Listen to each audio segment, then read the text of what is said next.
నమస్తే SDV news కు స్వాగతం. నేను సుధా. వార్తల్లో ముందుగా ముఖ్యాంశాలు. రాష్ట్రంలో సంచలనం సృష్టించిన శిరోముండనం కేసులో విశాఖ కోర్టు కీలక తీర్పు.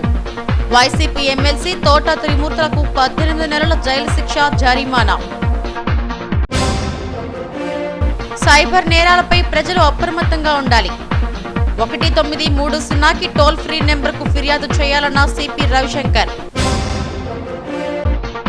భీమ్లీ నియోజకవర్గాన్ని రోల్ మోడల్ గా తీర్చిదిద్దుతాం. ఎన్నికల ప్రచారంలో టీడీపీ ఎంపీ అభ్యర్థి శ్రీభరత్, ఎమ్మెల్యే అభ్యర్థి గంటాలు వెల్లడి.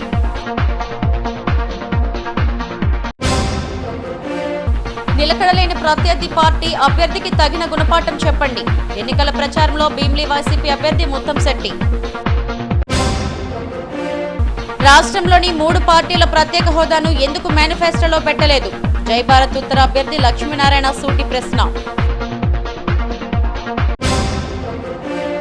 తూర్పు ఏజెన్సీలో గంజాయికి అడ్డాగా మార్చిన ఘనత వైసీపీదే. అరకులో జోరుగా ఎన్నికల ప్రచారం నిర్వహించిన బీజేపీ ఎంపీ అభ్యర్థి కొత్తపల్లి గీత.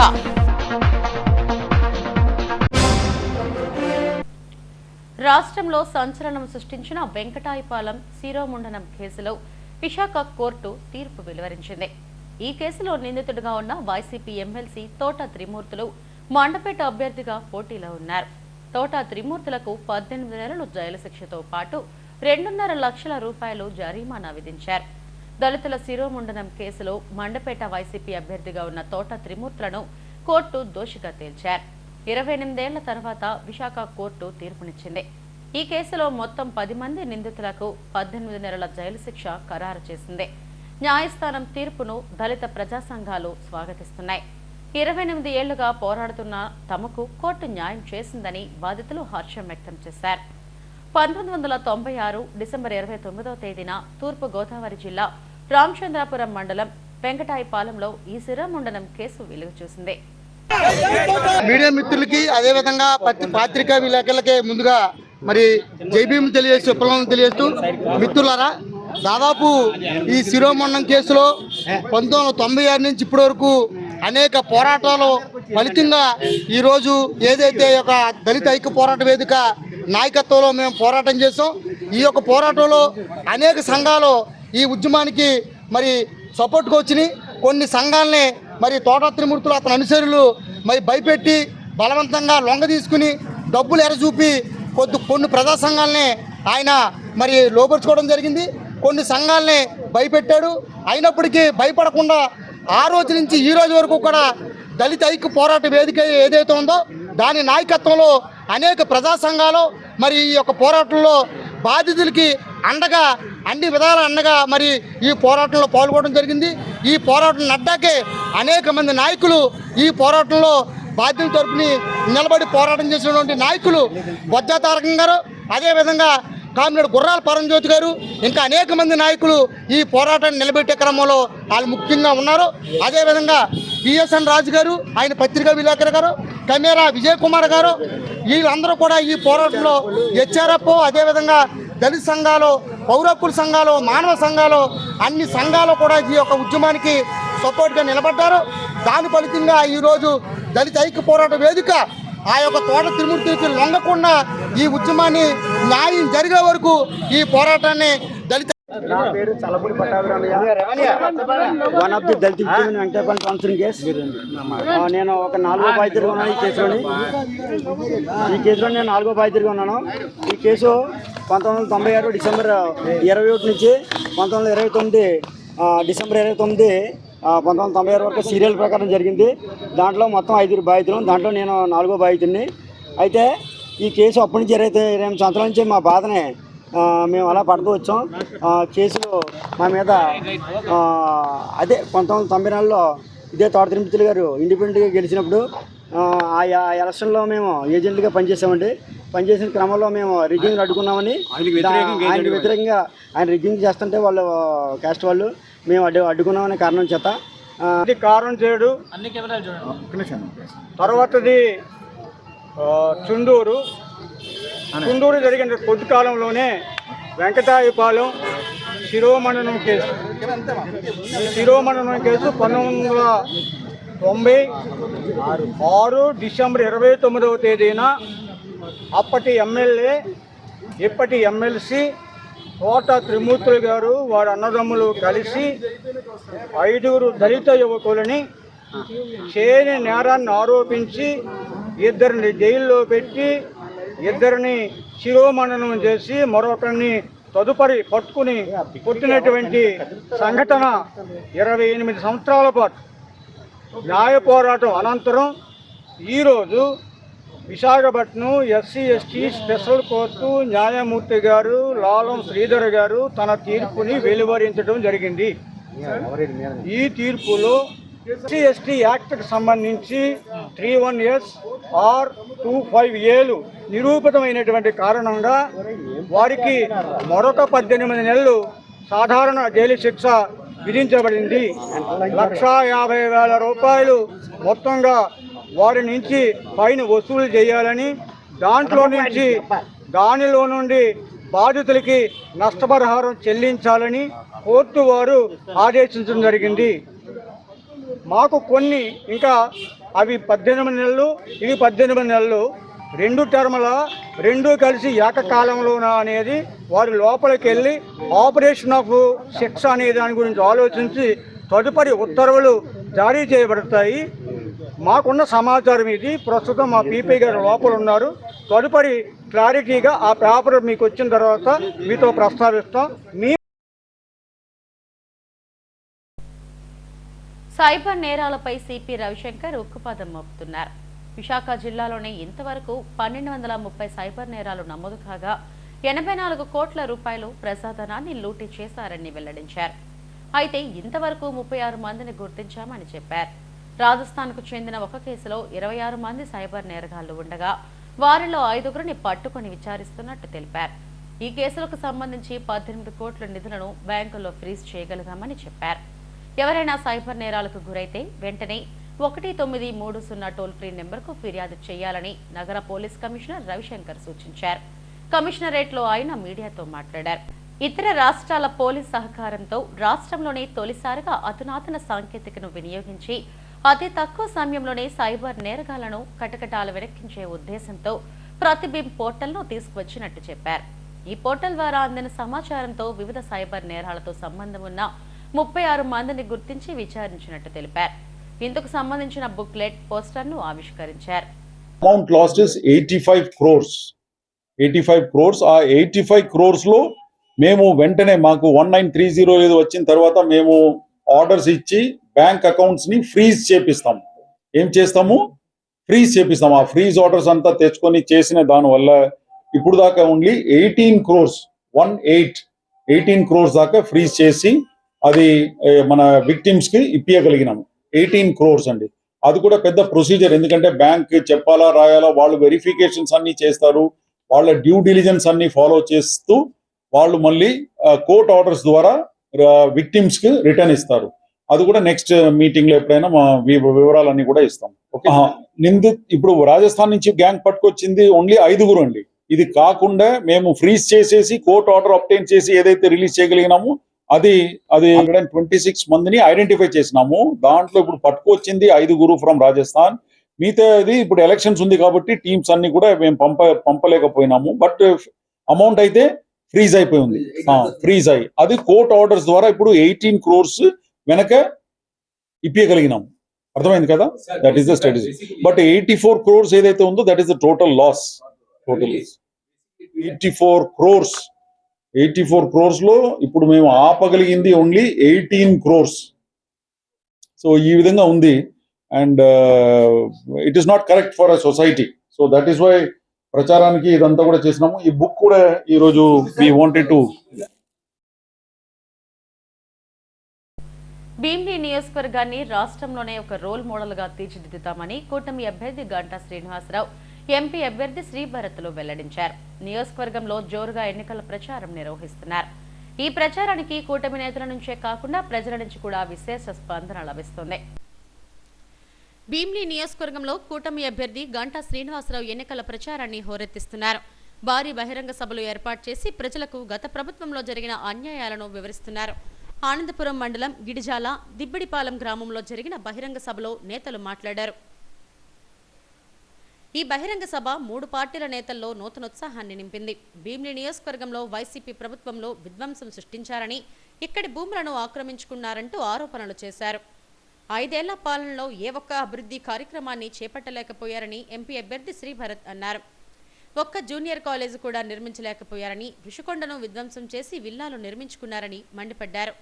రాష్ట్రంలో పేదలకు అన్నం పెట్టే అన్నా క్యాంటీన్లను మూసివేశారని, ప్రజా వేదికను కూల్చేశారని ఆవేదన వ్యక్తం చేశారు. మళ్లీ కూటమి విజయంతోనే ఇవన్నీ పునరావృతం అవుతాయని చెప్పారు. ఎమ్మెల్యేగా గంటాను, ఎంపీగా తనను ప్రజలు ఆశీర్వదించాలని కోరారు. మేనిఫెస్టోలో పెట్టిన ప్రతి అంశాన్ని అమలు చేస్తామని చెప్పారు. సంక్షేమ పథకాలు నిలిపేస్తామనడంలో వాస్తవం లేదన్నారు. ప్రజలు, గ్రామ పెద్దలు ఆలోచించి నియోజకవర్గ అభివృద్ధికి సహకరించాలని గంటా కోరారు. అంటే బయట నుంచి ఎక్కువ మంది వచ్చి ప్రాంతాల్లో సెటిల్ అవుతా ఉన్నారు. మనం చూస్తా ఉన్నాం, ఎక్కడ చూసినా కూడా 100,000 అపార్ట్మెంట్లు నిర్మాణం అవుతా ఉంది. అంత శరవేగంగా ఈ ప్రాంతం అభివృద్ధి చెందుతా ఉన్నాం. మొన్న 5 ఏళ్ళు కూడా మళ్ళీ తెలుగుదేశం ప్రభుత్వం ఉంటే ఈ ప్రాంతం రూపురేఖలు పూర్తిగా మారిపోయి ఉంటాయి. మరి అనుకోకుండా దురదృష్టం, ప్రజలు ఒకసారి మోసపోయాం. ఆయన మాటలు నమ్మి ఆయనకు అవకాశం ఇచ్చాం. దాని ఫలితం మనం అనుభవిస్తూ ఉన్నాం. అందుకే ఈరోజు మనం చాలా జాగ్రత్తగా నిర్ణయం తీసుకోవాల్సిన అవసరం ఉంది. ఏ మాత్రం మనం పొరపాటు చేసినా, ఏ మాత్రం మనం ఏదైనా ప్రలోభాలకు, లేకపోతే బెదిరింపులకు, లేకపోతే ఇంకోదానికి ఎదిగి మళ్ళీ కానీ జగన్మోహన్ రెడ్డి గారికి అవకాశం ఇస్తే ఈ రాష్ట్రం పూర్తిగా అంధకారంగా పోతా ఉంది. అలా పిల్లల భవిష్యత్తు ఇదిగా పోతా ఉంది. అందుకే మీరు అందరూ కూడా ఆలోచించి జాగ్రత్తగా నిర్ణయం తీసుకోవాలని చెప్పి మీ అందరినీ కోరుకుంటూ మాట్లాడిన పెద్దలందరూ కూడా చెప్పారు. ఏదైతే రేపు ఎన్నికల్లో భారీ మెజార్టీ ఇవ్వాలని, ఎలాగూ ఎన్నికల్లో మనం గెలుస్తున్నాం. గెలవటమే కాదు, భారీ మెజార్టీతో గెలుస్తున్నాం. గెలిచిన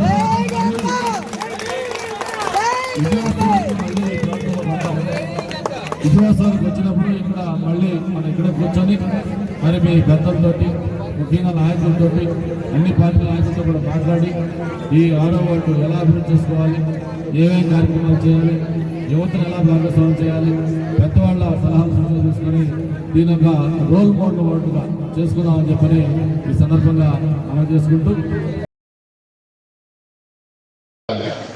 ఒకరి మధ్యలో ఒకరు కొంత డిఫరెన్సెస్ ఉండొచ్చు, కానీ బయట వాళ్ళు మన మీద అటాక్ చేసేటప్పుడు మనం సహించగలుగుతామా? ఒకసారి ఆలోచించండి. ఎందుకంటే ఇందాక సందీప్ మాట్లాడుతూ చెప్పారు బట్ ఇవాళ స్పీచ్ అయిపోయిన తర్వాత రాకరా వాళ్ళు జనసేన కుర్రోళ్ళు కొందరు ఫోన్ చేసి రెచ్చగొడతారని. అంటే వాళ్ళ ప్రయత్నమే అది. ఇవాళ మన కూటమి మధ్యలో చిచ్చులు పెట్టాలి, ఎందుకంటే వాళ్ళు తప్పకుండా ఓడిపోతారు, లోపల నుంచి వచ్చి మన బెదిరిద్దామని. కోరాడు రాజబాబు గారు కూడా గత 4 ఏళ్ళు కలిసి సేల్ అయ్యాము, చాలా ప్రోగ్రామ్స్ చేశారు. ఇన్ఫాక్ట్ ఈ రాష్ట్రంలోనే మా ఇన్ఛార్జీలందరితో కంపేర్ చేసుకుంటే యాక్టివిటీస్ చాలా బాగా కష్టపడి చేసిన అభ్యర్థుల్లో ఒకరు ఆయన. అండ్ ఆనందపురం మండలానికి కూడా స్థానికుడు అవడం వల్ల ప్రత్యేకంగా ఇక్కడ చాలా మంది బాధపడి ఉంటారు. కానీ గంటా గారు ఇక్కడ గతంలో ఎమ్మెల్యేగా ఉండడం, అనుభవపరుడు, మాజీ మంత్రి అవడం వల్ల గంటా గారు ఇక్కడ అభివృద్ధి ఎట్లా చేయాలి, ఇవాళ వాళ్ళు చేసే ఈ విడదీసే రాజకీయాన్ని ఎట్లా ఎదుర్కోవాలని అనేక అంశాలు బాగా ఎదుర్కోగలుగుతారని బలంగా నమ్ముతున్నాను. అండ్ ఇవాళ బీజేపీ కూడా రామనాయుడు గారు మాట్లాడారు. ఇవాళ బీజేపీతో ప్రత్యేకంగా వెళ్లాల్సిన అవసరం ఏంటి అంటే, ఇవాళ జనసేన టీడీపీ వెళ్ళి మనం రాష్ట్రంలో గెలిచిన రాష్ట్ర వ్యాప్తంగా అప్పు 3.5 లక్షల కోట్ల నుంచి 12 లక్షల కోట్లు దాటేసింది. ఇక్కడ అనంతపురంలో మీకు జూనియర్ కాలేజ్ రేపు కట్టాలన్నా, ఇక్కడ రోడ్ని డెవలప్ చేయాలన్నా, బస్సు ఫెసిలిటీ ఇక్కడ డెవలప్ చేయాలన్నా, ఫ్లవర్ మార్కెట్ బిల్డ్ చేయాలన్నా, మార్కెట్ యార్డ్ బిల్డ్ చేయాలన్నా అన్నిటికీ మనకి ఇవాళ మనం కేంద్ర ప్రభుత్వాన్ని అడిగి మన డబ్బులు తెచ్చుకునే పరిస్థితిలో మనం ఉండాలి. మామూలుగా మన రాష్ట్రం బాగుందంటే మనం సొంత నిధులతో చేసుకునే వాళ్ళం, కానీ ఇవాళ రాష్ట్రం మీద అప్పు సంవత్సరానికి మనకి వడ్డీ. ఇప్పటికే భీమిలిలో విజయం ఖరారైందని, భారీ మెజారిటీతో గెలిపించేందుకు ప్రజలందరూ సహకరించాలని నేతలు కోరారు. ఈ కార్యక్రమంలో Janasena in charge Panchakarla Sandeep, TDP in charge Korada Rajababu తదితరులు పాల్గొన్నారు. మరోవైపు జీవీఎంసీ 6వ వార్డ్ బక్కనపాలెంలో వైసీపీ నుంచి పలువురు నాయకులు, కార్యకర్తలు టీడీపీలో చేరారు. వారందరికీ కండువాలు కప్పి పార్టీలోకి ఆహ్వానించారు. అనంతరం బహిరంగ సభ నిర్వహించారు. భీమిలి నియోజకవర్గంలో వైసీపీ అభ్యర్థి అవంతి శ్రీనివాస్ ఎన్నికల ప్రచారంలో తనదైన శైలిలో దూసుకుపోతున్నారు. అవంతి కుమార్తె కార్పొరేటర్ లక్ష్మీ ప్రియాంక 6వ వార్డులోని, అల్లుడు శ్రావణ్ కుమార్ 5వ వార్డులోని, ముత్తంశెట్టి శ్రీనివాస్ 7వ వార్డులోనూ ఏకకాలంలో ప్రచారం నిర్వహించడం విశేషం.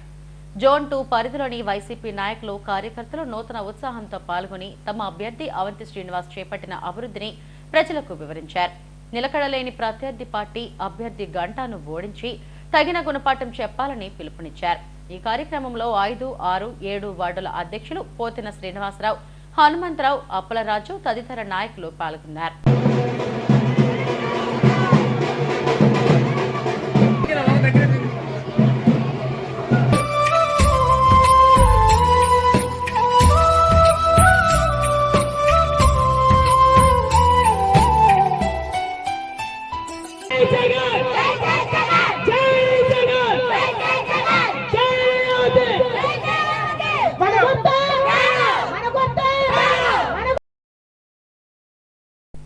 ప్రత్యేక హోదా ముగిసిన అధ్యాయం కాదని జై భారత్ నేషనల్ పార్టీ ఉత్తర అభ్యర్థి వివి లక్ష్మీనారాయణ స్పష్టం చేశారు.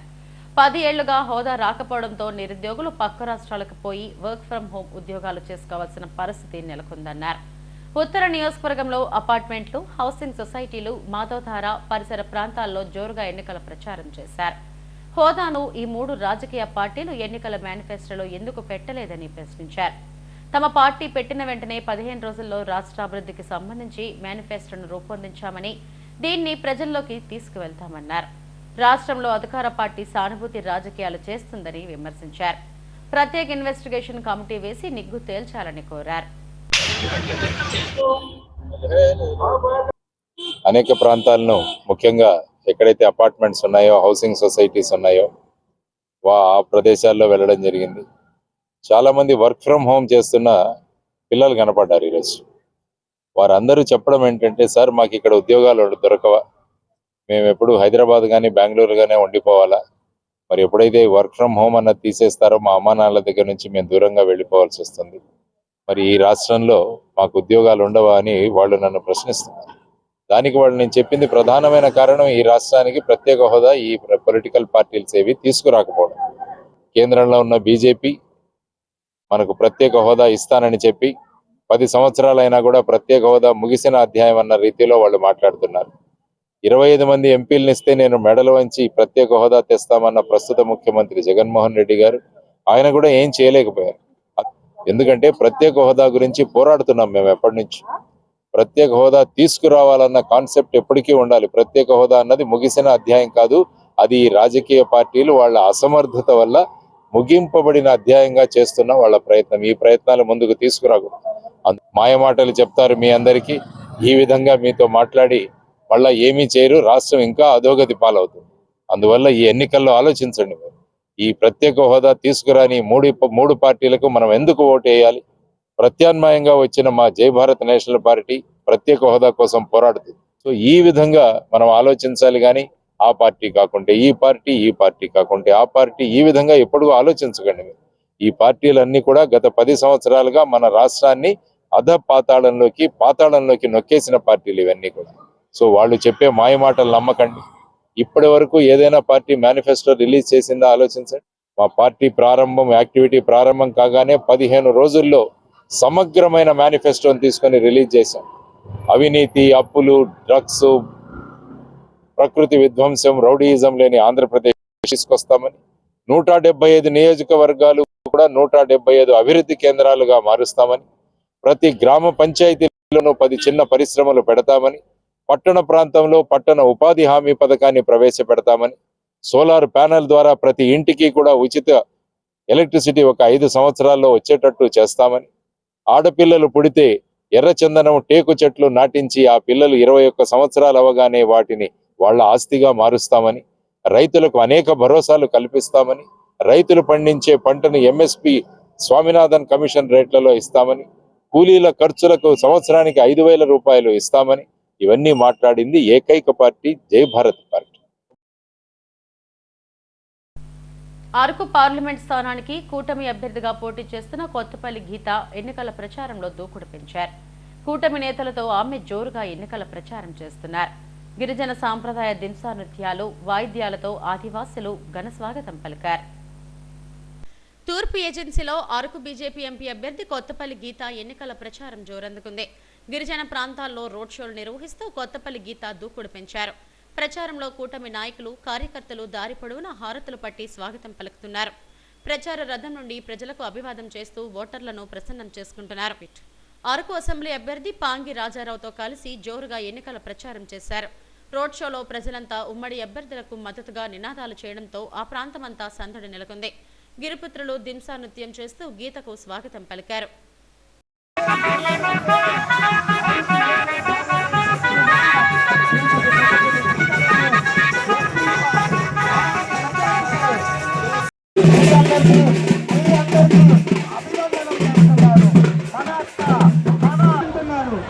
మీ అందరి దీవెనలు కావాలంటున్నారు.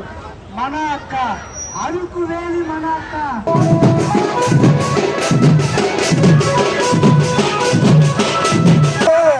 ఎన్డీఏ ప్రభుత్వం కేంద్రంలో వస్తుంది.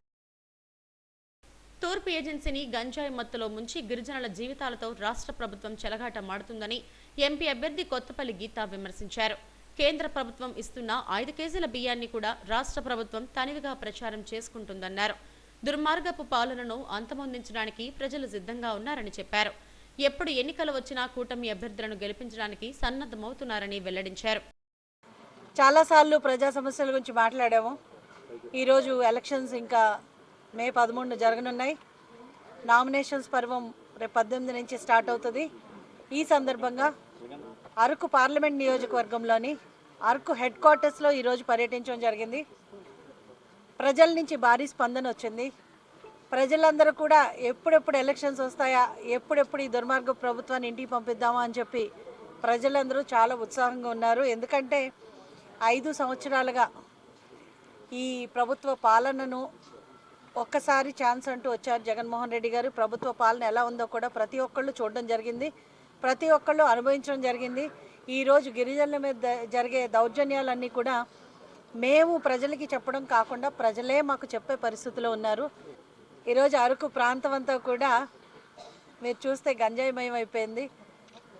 గిరిజనులకి ఎలాంటి సంబంధం లేకుండా గిరిజనులనే వాడుకుంటూ గిరిజన బతుకులతో ఆడుకుంటూ ఈరోజు గిరిజనులు అనుభవిస్తున్న సమస్యలన్నీ గురించి కూడా ప్రతి ఇంటింటా ఒక కథలాగుంది. పైగా రెండోది చూస్తే 5 కేజీల బియ్యం ప్రధానమంత్రి గారు ఇస్తున్నా సరే అది కూడా నేనే ఇస్తున్నానని స్టిక్కర్లు వేసుకున్న ప్రభుత్వాన్ని మనం చూస్తున్నాము. ఇప్పటి వరకు ఏ సంక్షేమం పేరు పెట్టి ప్రజలను మోసం చేస్తున్నారో ఆ ప్రతి సంక్షేమం కూడా సెంట్రల్ నుంచి వచ్చిన నిధులతోటే జరుగుతున్నాయి. అలాగని రాష్ట్ర ప్రభుత్వం ఈరోజు నిధులు సమకూర్చుకోవడంలో కూడా వైఫల్యం చెందింది. సమకూర్చుకోవడం మాట అటుంచి ప్రభుత్వం ఈరోజు రాష్ట్రాన్ని అప్పుల కుప్పగా మార్చింది. ప్రభుత్వ బిల్డింగ్స్ సర్క్యూట్ హౌస్ కానీ కలెక్టర్ ఆఫీసులు కానీ ప్రభుత్వ ఆస్తులు మొత్తం తనఖా పెట్టి ఈరోజు డబ్బులు తీసుకున్న పరిస్థితి ఉంది. అలాగే ప్రజా జీవితాలు తాకట్టు పెట్టి రానున్న 20 సంవత్సరాల్లో మద్యం మీద వచ్చే ఇన్కమ్ కూడా ఈరోజు తాకట్టు పెట్టి ప్రభుత్వం అప్పులు చేసిన పరిస్థితి చూస్తున్నాము. ఇంకా ప్రజల తలలు మాత్రమే మిగిలి తాకట్టు పెట్టడానికి కంప్లీట్గా ఉన్న ఆస్తులు సర్వం తాకట్టు పెట్టడం జరిగింది.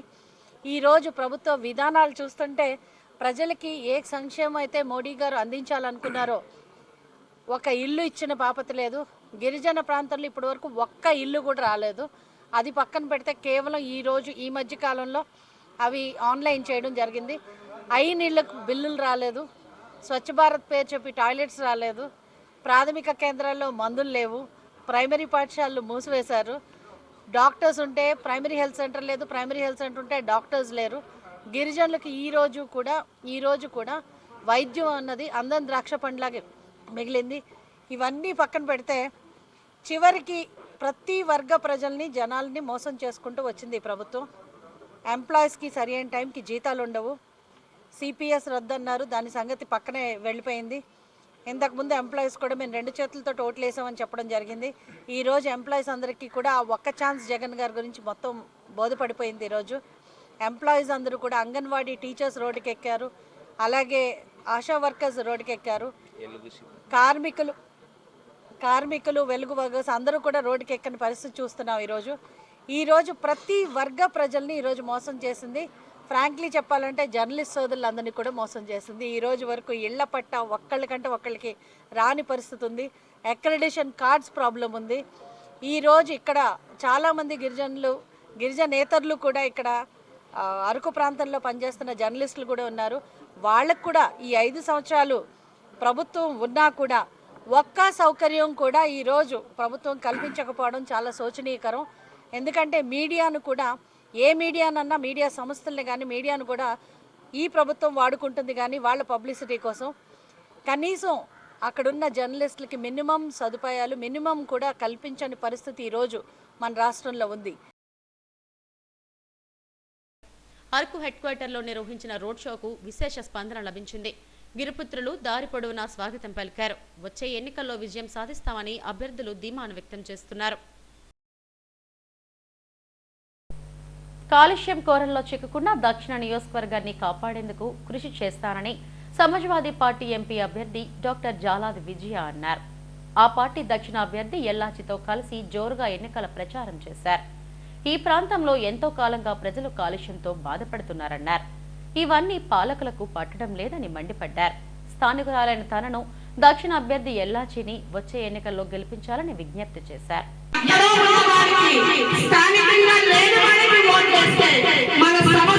అన్నీ కూడా మేము ఓటర్లని అభ్యర్థిస్తూ ముందుకు వెళ్తున్నాం. అంతేకాకుండా రాష్ట్రంలో జరిగిన విధానాలు ప్రతి ఒక్కదాన్ని ఇప్పటి వరకు జరిగిన అన్యాయాలని మేము ప్రజల ముందుకు తీసుకువెళ్తున్నాం. మహిళల విషయంలో 30,000 మంది మహిళల్ని అపహరించబడితే రాష్ట్రం ఏ విషయంలో ఎలాంటి కూడా నిమ్మక నీరెత్తినట్టు ఉంది. అలాగే యువతని మధ్యలో ముంచేసి మాఫియా దానిలో డ్రగ్స్లో మొత్తులో ముంచేస్తున్న యువత యొక్క భవిష్యత్తుని నాశనం చేస్తూ నిరుద్యోగాన్ని పెంచి పోషిస్తున్న ఈ మా పార్టీలని లోకల్ పార్టీలుగా ఉన్న కాంగ్రెస్ని, వైఎస్ఆర్ కాంగ్రెస్ని, టీడీపీ పార్టీలని, అదేవిధంగా కూటమిలో ఉన్న బీజేపీ ప్రభుత్వాన్ని నేల కల్పించడానికి మీలో ఒకడైన సూరాడ ఎల్ఐజీ గారికి నాయకత్వాన్ని ఇచ్చి మీ ముందుకు పంపించడం జరిగిందని తెలియజేస్తున్నా. అదేవిధంగా ఇక్కడ ఎంపీ అభ్యర్థిగా నేను, ఎమ్మెల్యే అభ్యర్థిగా సూరాడ ఎల్ఐజీ గారు పోటీ చేస్తున్నారు. కావున సూరాడ ఎల్ఐజీ గారికి ఓట్లేసి అఖండ విజయాన్ని చేకూర్చవలసిందిగా కోరుకుంటున్నా. సో ఈ సౌత్ నియోజకవర్గం చూసుకుంటే పోర్ట్ ఏరియాలు ఎంత కాలుష్యంతో నిండి ఉన్నాయో చూస్తున్నాం. ఎక్కడ చూసినా మురికి కాలువలతో ఉంది. ఇంతకాలం ఇన్ని సంవత్సరాలు వీళ్ళ అభివృద్ధి అంటే ఇదా అభివృద్ధి? ఇంత దారుణమైన స్థితిలో ఉంది. ఈ స్థితి మారాలంటే మన బిడ్డల భవిష్యత్తు మారాలి అని అంటే సూరాడ ఎల్ఐజీ గారికి సైకిల్ పంపు గుర్తుకి ఓటేసి సమాజ్వాదీ పార్టీని నిలబెట్టాలి, గెలిపించాలి. అవసరమైతే మీ సమస్యలు వచ్చినప్పుడు అన్నా నాది ఈ సమస్య వచ్చి నిలబడి మీ బిడ్డగా ఎల్ఐజీ గారిని అడగాల్సిన బాధ్యత మీ అందరికీ ఉంది అని తెలియజేస్తున్నా. అదేవిధంగా ఎంపీగా నేను పోటీ చేస్తున్నాను. జాలాది విజయ నా పేరు, మీ అందరికీ సుపరిచితమే. పుణ్యభూమి నాదేశం నమో నమామి, ధన్యభూమి నాదేశం సదా స్మరామి అని పాటలు రాసిన రచయిత కుమార్తెగా నేను జాలాది గారి వారసురాలిగా, అంతేకాకుండా స్వతంత్ర సమరయోధంలో పాల్గొన్న వారసత్వాన్ని పుడికిపుచ్చుకొని మీ ముందుకు వచ్చి మిమ్మల్ని 2 చేతులు అర్థించి యాచిస్తున్నా. అమ్మ, మన సమస్యలను మనం పరిష్కరించుకోవాలన్నా, మన అభివృద్ధికి మనమే దారులు వేసుకోవాలన్నా, మన కన్నీళ్లు మన అరిచే ఏ విధంగా అయితే చూసుకుంటుందో అదే విధంగా మీరు ప్రతి ఒక్కరు కూడా సమాజ్వాదీ పార్టీ బలపరిచిన ఎల్ఐజీ ఎమ్మెల్యే అభ్యర్థిగా ఎల్ఐజీ గారికి, ఎంపీ అభ్యర్థిగా నాకు ఓటేసి గెలిపించవలసినదిగా కోరుకుంటూ సెలవు తీసుకుంటున్నా.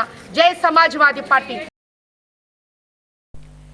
ఈ నెల 19వ తేదీన సింహగిరిపై జరిగే వరహాలక్ష్మి నరసింహస్వామి కళ్యాణానికి గోపాలపట్నం ప్రాంతానికి చెందిన స్వర్ణ జ్యువెలర్స్ అధినేతలు బాబు, వెంకన్న, సునీల్, బాలాజీలు ముత్యాల తలంబ్రాలు అందజేశారు.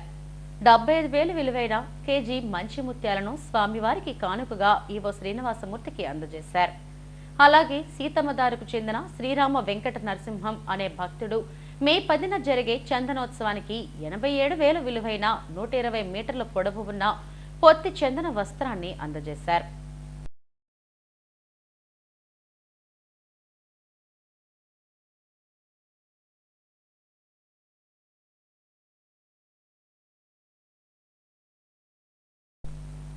హైదరాబాద్ చార్మినార్ భాగ్యలక్ష్మి అమ్మవారిని విశాఖ శ్రీ శారదా పీఠాధిపతులు స్వరూపానంద స్వాత్మానంద స్వామీజీలు దర్శించుకున్నారు.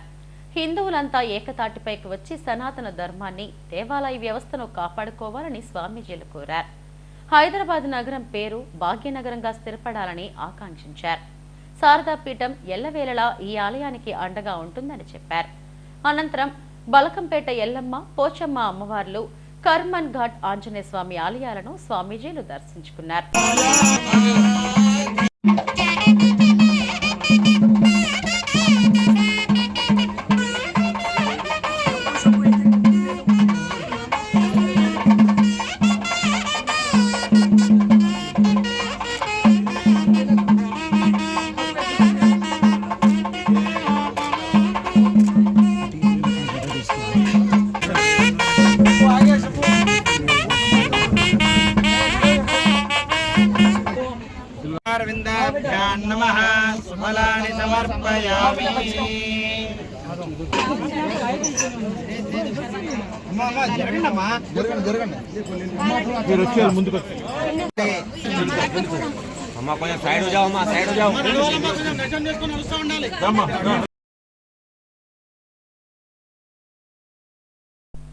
ఉత్తర నియోజకవర్గంలో వైసీపీ అభ్యర్థి కేకే రాజు ఎన్నికల ప్రచారంలో దూసుకుపోతున్నారు.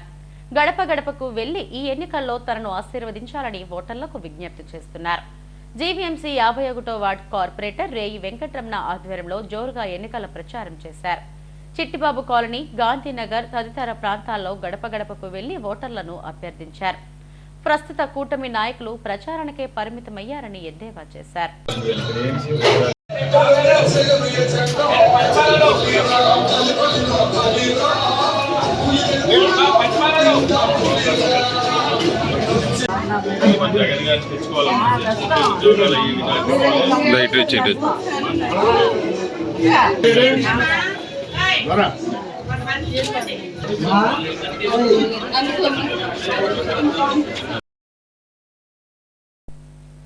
ఉత్తర నియోజకవర్గంలో దుర్మార్గపు పాలనను అంతమొందించాలని కూటమి అభ్యర్థి పెన్వత్స విష్ణుకుమార్ రాజు ప్రజలకు పిలుపునిచ్చారు. జీవీఎంసీ 26వ వార్డు అక్కేపాలెం, దొండపర్తి తదితర ప్రాంతాల్లో రోడ్ షో నిర్వహించారు. 26వ వార్డులో స్థానిక కార్పొరేటర్ను పలు అభివృద్ధి కార్యక్రమాలకు దూరంగా పెట్టడం దుర్మార్గమన్నారు. ప్రజలు తన ప్రత్యర్థిగా ఉన్న తగిన గుణపాఠం చెబుతారని హెచ్చరించారు. ఈ ఎన్నికల్లో కూటమి విజయం సాధించిన తరువాత ఈ ప్రాంతాన్ని మరింత అభివృద్ధి చేస్తామని చెప్పారు. ఈ కార్యక్రమంలో వార్డు కార్పొరేటర్ ముక్కా శ్రావణి, నాయకుడు ముత్యాల నాయుడు తదితరులు పాల్గొన్నారు.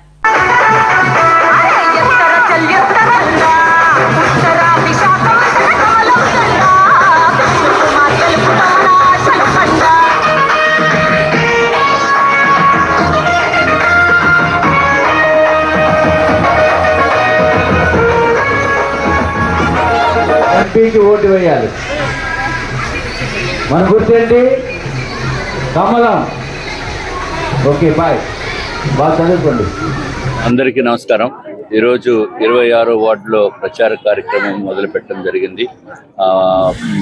కార్పొరేటర్ గారు, ఏకైక కార్పొరేటర్ తెలుగుదేశం పార్టీ నుంచి ఇక్కడ నార్త్ నియోజకవర్గంలో ఉన్నారు. వారు వార్డులో శ్రావణి గారు, అట్లాగే కిషోర్ గారు, అట్లాగే ముత్యాల నాయుడు గారు, నానాజీ గారు, కుమార్ గారు, వారందరూ ఆధ్వర్యంలో తెలుగుదేశం పార్టీ, భారతీయ జనతా పార్టీ, జనసేన 3 పార్టీలు ఉమ్మడి అభ్యర్థిగా నేను నార్త్ నియోజకవర్గంలో నుంచుంటున్నాను. వీరందరి ఆధ్వర్యంలో మేము ఈరోజు ప్రచార కార్యక్రమానికి రావడం జరిగింది. మేము ఇంతకుముందు చేసిన ప్రచారంలో ఎక్కడ చూసినా అత్యంత అద్భుతంగా మమ్మల్ని ఆశీర్వదిస్తున్నారు ప్రజలు. దీనికి 26వ వార్డు ఒక ప్రత్యేకమైన వార్డు. దీంట్లో తెలుగుదేశం కార్పొరేటర్ గారు ఈ శ్రావణి గారు గెలవటం జరిగింది. ఎంత దురాఘాతాలు వైసీపీ ప్రభుత్వము వాళ్ళ అనుచరులు చేసినప్పటికీ కూడా తెలుగుదేశం పార్టీకి ఇది కంచుకోట. కాబట్టి ఇక్కడ కూడా మాకు అద్భుతమైన విజయ అవకాశాలు చాలా ఉన్నాయి. అన్ని వార్డుల్లో గల ఇక్కడ మాకు హైయెస్ట్ మెజారిటీ తీసుకుని వస్తామని చెప్పి కిషోర్ గారు, అట్లాగే వారు చెల్లెలు శ్రావణి గారు, వారి తండ్రి గారు ముత్యాల నాయుడు గారు అందరూ కూడా తప్పనిసరిగా ఇక్కడ బ్రహ్మాండంగా ఉంటుంది. ప్రజలు కూడా ఇక్కడంతా విజ్ఞులు, అందరూ ఆలోచించి చేస్తారు. దీనంతటికీ ముఖ్య కారణం ఏంటంటే ఈ దుర్మార్గపు ప్రభుత్వము, వైసీపీ ప్రభుత్వము చేస్తున్న దుర్మార్గంలో మామూలు దుర్మార్గాలు కాదు, అంతా కూడా అవినీతిమయం చేసేసారు. ఎక్కడ చూసినా గుండాయిజం, ఆఖరికి 26వ వార్డులో కూడా కార్పొరేటర్ గారు శంకుస్థాపనకి ప్రోటోకాల్ ప్రకారము కార్పొరేటర్ గారు కొబ్బరికాయ కొట్టాలి. అది కూడా కొట్టనివ్వకుండా మా అపోనెంట్ వారు ఏదైతే నా పైన నుంచున్న కేకే రాజు గారు వారిని కూడా ఇబ్బందులు పెట్టిన సందర్భాలు ఎన్నో ఉన్నాయి. ఇటువంటి అరాచక ప్రభుత్వాన్ని అరాచకం చేసే వ్యక్తుల్ని ఈ వార్డులో కానీ నార్త్ నియోజకవర్గంలో కానీ ప్రజలు ఆదరించరు అని చెప్పడానికి మీరు ఎలక్షన్స్ అయిపోయిన తర్వాత మీరు చూస్తారు. తప్పనిసరిగా ఇక్కడ నుంచి మాకు అత్యద్భుతమైన హెడ్లైన్స్ మరోసారి. రాష్ట్రంలో సంచలనం సృష్టించిన శిరోముండనం కేసులో విశాఖ కోర్టు కీలక తీర్పు. వైసీపీ ఎమ్మెల్సీ తోట త్రిమూర్తులకు 18 నెలల జైలు శిక్ష, జరిమానా. సైబర్ నేరాలపై ప్రజలు అప్రమత్తంగా ఉండాలి. 1930కి టోల్ ఫ్రీ నెంబర్కు ఫిర్యాదు చేయాలన్న సిపి రవిశంకర్. భీమ్లీ నియోజకవర్గాన్ని రోల్ మోడల్ గా తీర్చిదిద్దుతాం. ఎన్నికల ప్రచారంలో టీడీపీ ఎంపీ అభ్యర్థి శ్రీభరత్, ఎమ్మెల్యే అభ్యర్థి గంటాలు వెల్లడి.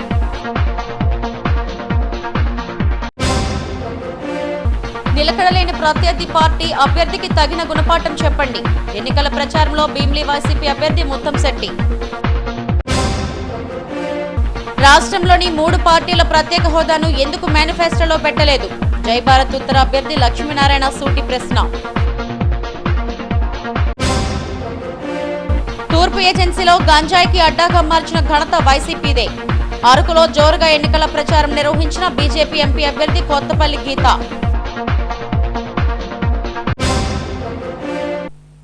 ఈ వార్తలు ఇంతటితో సమాప్తం. మరిన్ని వార్తా విశేషాల కోసం చూస్తూనే ఉండండి SDV న్యూస్. నమస్తే.